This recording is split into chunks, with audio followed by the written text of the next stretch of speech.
Greenland is the world's biggest island, so why does it belong to Denmark, a small country thousands of miles away? It goes way back to colonial history. In the 1700s, Denmark colonized Greenland and made it a part of the Danish kingdom. Greenland isn't just a colony anymore. Since 1979, it's had home rule, meaning that it runs most of its own affairs like schools, healthcare, and natural resources, while Denmark handles defense and foreign policy. In 2009, Greenland got even more self-government, giving it greater control. So in plain words, Greenland is not independent, but it's not treated like a colony either. It runs most day-to-day life, while Denmark takes care of the external stuff. But what about the people themselves? Greenlanders don't usually see themselves as Danish. Most people living in Greenland are Inuit with their own language, culture, and traditions. Things like dog sledding, Arctic hunting, and fishing. For centuries, dog sledding was a cornerstone of survival for the Inuit people in Greenland. The way people hunted, traveled, and crossed frozen landscapes. Today's snowmobiles replaced sleds in many areas, but in the remote north and east, sled dogs are still part of daily life. And they're more than just transport. Greenland even hosts a national championship race above the Arctic Circle.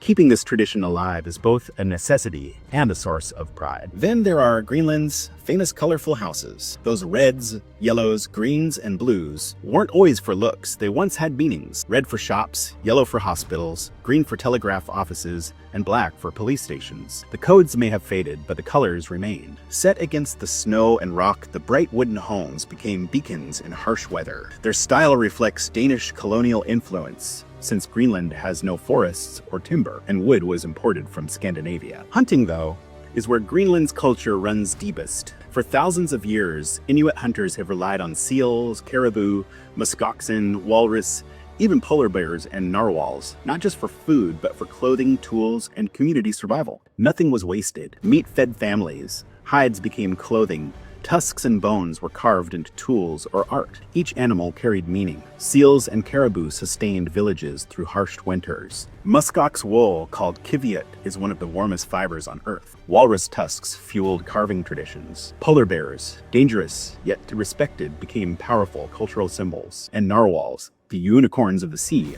offered vitamin-rich skin and inspired myths of balance between humans and nature. Even today, thousands of Greenlanders hunt, blending rifles and snowmobiles with traditional knowledge passed down through generations, a reminder that hunting is still culture, not just survival. So while Denmark governs from afar, Greenlanders keep a strong identity of their own, shaped more by the Arctic than by Europe.